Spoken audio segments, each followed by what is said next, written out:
A transgender woman named Camila Díaz Córdova died this month in her native country of El Salvador, just months after she was deported from the United States. So the woman was 31 years old and had joined one of the migrant caravans heading from Central America to the US last year to escape violent threats. Mónica Linares, the director of a Salvadoran trans advocacy group, told NBC News. Linares, who said she has known Díaz Córdova for 10 years, stated that the threats were frequent and dated back to at least 2014 when Díaz Córdova first filed a report with El Salvador's National Civil Police. Díaz Córdova had apparently petitioned for asylum while in the US, but was deported back to El Salvador 4 to 5 months ago. And we can show you one of the court filings she had about the violent threats that she had faced in El Salvador back in 2014. Her friend Virginia reported her missing in late January, and on January 31st, that trans advocacy group discovered that she had been admitted to a hospital in San Salvador and died on February 3rd. We don't know what happened to her. I mean, she was attacked, obviously. It happens all the time in El Salvador as well as every other country on the planet. But we do know that it didn't have to happen because she could still be in the US. She came here fleeing violent threats and she was turned back and sent back exactly where she'd been fleeing from. And this is what happened. I think one of the biggest implications of this is the just complete, disregard America has for the destabilization that exists in many parts of the world. Much of the destabilization that exists in Central America is a direct result of our drug policies. And when it comes to law enforcement, one of the biggest things should be, at least, how are we going to be effective? And relations get damaged when things like this happen. How are we going to work with other countries to help solve violence, whether it be from drugs or whether it be from homophobic issues such as this, if we're just throwing people back into their country with no safety, with no protection, willy-nilly, constantly, talking, like Mexicans are rapists and they're coming to kill you and things like that, that just really don't fare well for our foreign, relations with people.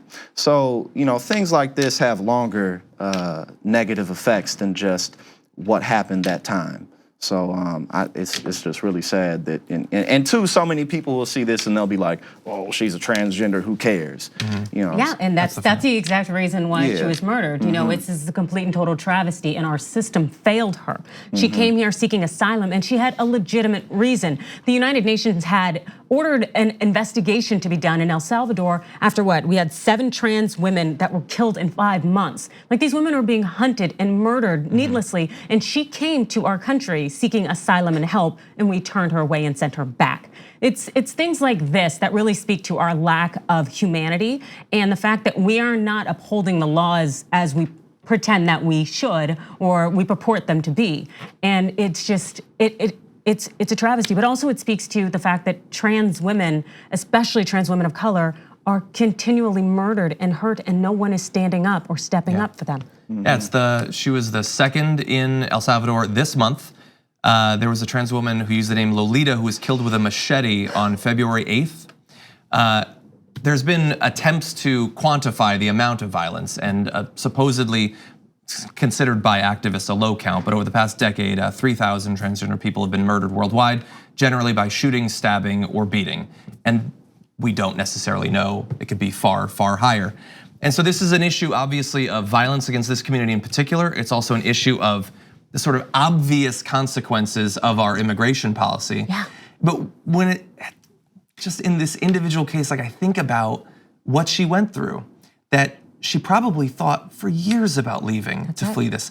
Then she did, and that was an unimaginable struggle to go potentially hundreds, thousands of miles, potentially being victimized every step of the way, facing the threat of death on that path, thinking you're not possibly gonna get to the US, but then you do, and you get in here, and then we send you back. And like we don't have room, like we don't have resources, like we could not have protected her. Well, like she's not a person. Exactly. And that's the problem, is that our world is not seeing trans women and transgender people as people and showing some humanity.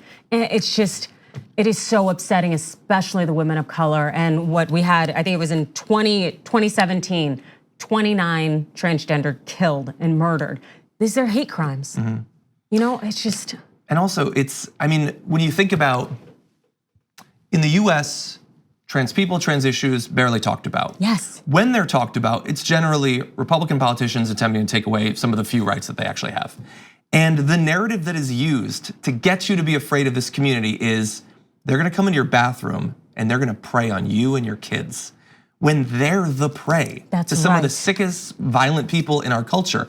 How twisted it is that that's how they choose to talk about that group. And how blown out of proportion people's fears on that group will be.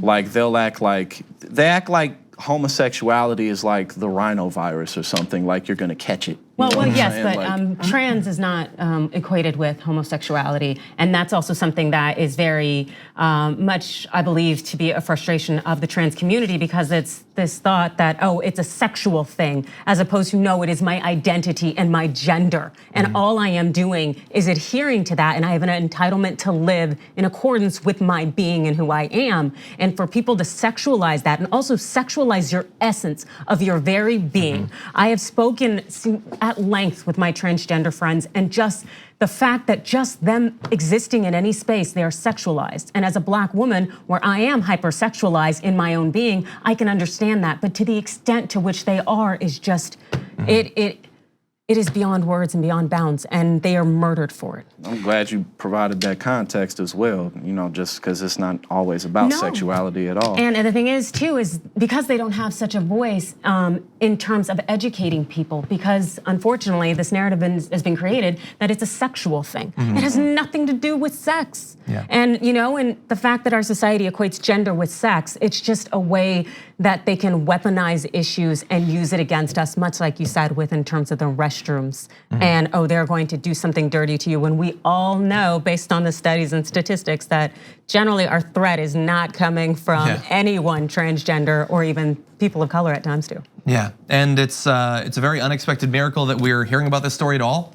So thank you to the organization ASPIDH for publicizing this, because I mean, what are the chances that of all of the people that we deport, that we will know what ends up happening to them if they're the victims of crime or murdered, or if they're not murdered and they never live to the potential that they could have achieved if we had given them a chance, thus strengthening both their lives and our country.